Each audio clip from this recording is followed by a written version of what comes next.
नागी साहब, अभी ईरान और इजराइल का सीज फायर तो चल रहा है, लेकिन अभी पता नहीं है कि वो कब तक बरकरार रहता है। लेकिन उसमें पाकिस्तान के लिए एक बड़ी अनोखी चीज एक सामने आई पिछले 12 दिनों में। जब जब ईरान का जिक्र किया इजराइल ने, तब तक पाकिस्तान का भी जिक्र हुआ। 2011 का एक इंटरव्यू है नेतन्याहू साहब का, जो कि इजराइल के प्राइम मिनिस्टर हैं।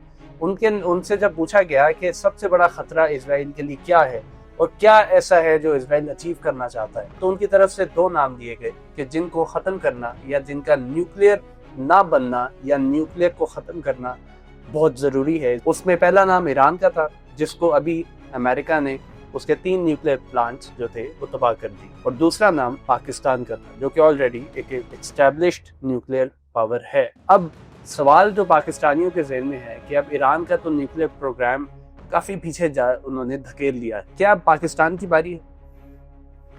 लेकिन ये इस बारे में कोई हतमी बात तो नहीं की जा सकती, लेकिन क्योंकि क्यास रही हैं और डॉक्टर सरार साहब के भी इस बारे में पेश गोई हैं जी, तो जाहिर है कि टारगेट में तो हम हैं, और जिस तरह ईरान का अमेरिका ने ख़त्म किया, तो हो सकता है कि अगला टारगेट पाकिस्तान हो और वो पाकिस्तान को मजबूर करे कि अपना जौहरी प्रोग्राम ख़त्म कर दिया जाए और उससे पीछे हट जाए। और जौहरी ताकत जब ख़त्म कर देंगे या प्रोग्राम ख़त्म कर देंगे तो पाकिस्तान के पास क्या रह जाएगा। ऐसे ही तो एक जो इंडिया पर हमारा एक दबाव है, एक दफाई दबाव है, वो ख़त्म हो जाएगा। और फिर डेफिनेटली अब इंडिया पर हमारा दबाव ही नहीं रहेगा, तो फिर इंडिया कोई भी शरारत करेगा, कोई भी हमारे साथ ज़्यादती करेगा, हमें बर्दाश्त करनी पड़ेगी। जैसे अब पानी के मामले में कर रहा है कि पानी हमारा रोक के बैठा हुआ है और कभी हालांकि सिंतास मादे की खिलाफ वर्जी कर रहा है जी। तो लेकिन फिर भी अभी क्योंकि प्रेशर उससे है, उसे इस बात का तो खौफ है कि ये भी एक हमारी हम पल्ला एक एटमी ताकत है, और अगर हमने कुछ ज़्यादा ज्यादती की या गड़बड़ की तो ये भी हमारे साथ उसी लेवल पर आके लड़ सकते हैं। तो जाहिर है अगर पाकिस्तान के पास जब तक एटमी ताकत है तो दुनिया के बहुत सारे ऐसे ममालिक जिसमें इसराइल शामिल है या ऐसे ममालिक जो पाकिस्तान के ख़िलाफ़ हैं वो दब के रहेंगे। अगर खुदा न खासा पाकिस्तान के पास ये एटमी ताकत नहीं रहती तो फिर पाकिस्तान का रूप, दबदबा, दबाव सब कुछ ख़त्म हो जाएगा। तो मैं समझता हूँ उसके बाद हम ये कहेंगे जी हम कुछ किसी मुल्क का मुकाबला कर सकेंगे तो नामुमकिन है फिर हम कर सकें। आपको लगता है अमेरिका दबाव में लाएगा पाकिस्तान को कभी? अमेरिका का तो शुरू से दबाव है, आज का तो नहीं है। वो तो शुरू दिन से कह रहा है कि अपना एटमी प्रोग्राम रोल बैक करें, ठीक है जी। और उसके लिए उसने हमारे हुक्मरानों को, हुकूमतों को कई लालच भी दिए, ठीक है। हमारी हुकूमतें या हुक्मरान नहीं माने और उन्होंने स्टैंड लिया। बहुत सारे हुक्मरानों को बहुत सारा प्रेशर फेस करना पड़ा। माजी के कई हुक्मरान थे, जिसमें जुल्फ़िकार भुट्टो था, ज़ियाउल हक था, नहीं मैं नवाज शरीफ भी थे। तो काफ़ी हुक्मरानों के पास काफ़ी प्रेशर आया, लेकिन उन प्रेशर को उन्होंने बर्दाश्त किया। बेनज़ीर पर भी प्रेशर आया लेकिन उन्होंने फेस किया।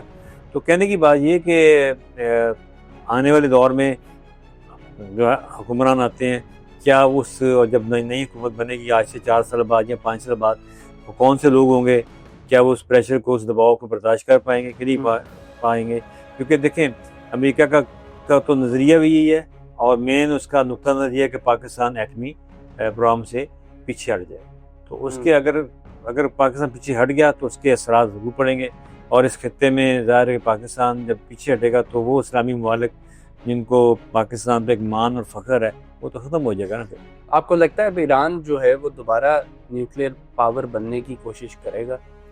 वो तो हालात पे डिपेंड करेगा। अगर इसराइल ने अपनी हरकतों से, क्योंकि अभी तक कोई परमानेंट न्यूक्लियर डील नहीं हो सकी जिसका तकाजा ट्रम्प साहब करते थे कि जी डील करें, डील तो नहीं हुई। नहीं, ये तो बिल्कुल आर्जी साथ सीज़फायर है। ये जो जंग बंदी है बिल्कुल आर्जी से, इसमें कोई अभी शराइत तय तो नहीं हुई जी, ना इसकी शराइत सामने आई है कि किस बिना पर ख़त्म की गई है। ये तो उससे कि ट्रम्प के कहने पर किया गया ना। लेकिन अब क्या आगे होता है, क्योंकि ज़ाहिर है कि ये डिपेंड करता है इसराइल के रवैये पर। अगर इसराइल बाज ना आया अपनी हरकत से तो फिर डेफिनेटली मेरा ख्याल है ईरान अपना प्रोग्राम जारी रखेगा, वो करेगा। और जो ईरान के साथ अभी हुआ है कि धमाके हुए, उन पर मिसाइलें गिराई गई, अमेरिका का हमला हुआ, आपको नहीं लगता कि ईरानी अब काफ़ी गुस्से में होंगे कि जी अब तो हम करके? ईरानी अब ज़्यादा एक मजबूत कौम बन के आएगी। जैसे कि पहले एक ख्याल था कि रज़ा शाह पहलवी का बेटा जो कि आ रहा है, और उसके बारे में था कि कुछ लोग ईरानी उसको वेलकम करना चाहते हैं और शायद ईरान में कोई तकसीम हो जाएगी। लेकिन ईरान तो हालिया हमलों के बाद वो कौम पर एक मुतहद हो गई है। ऐसे ही। और वो फिर वो जो रज़ा शाह पहलवी के बेटे का जो एक आने का जो था, कह लें जो भी उसका प्रोग्राम था, वो मेरा ख्याल है काफ़ी कई साल पीछे चला गया। अब उसको कोई चॉइस नहीं है कि वो आए और उनको दोबारा उकसा सके कि ये किया जाए।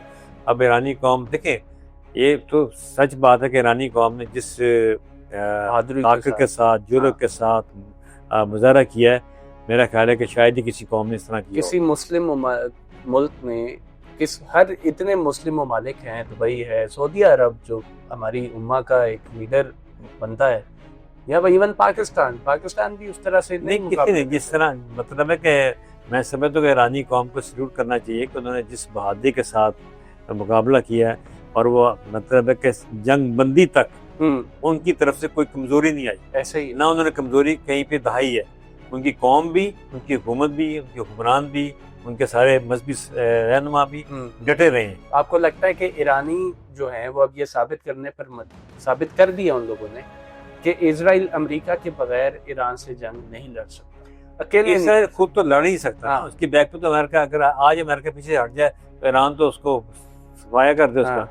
और मैं समझता हूँ कि जितनी ईरानी कौम मुतहद है, इतनी मेरा ख्याल है किसी इस्लामी मुल्क की कौम इतनी मुतहद नहीं है। कितने मतलब जितना उन्होंने अपने हुक्मरानों को भी साथ दिया और यकजहती का जो मुजाहरा किया, यूनिटी का, मैं कहता हूँ कमाल कर दिया। और वाकई हम उन्हें कहते हैं एक कौम है, एक मुल्क का एक कौम है।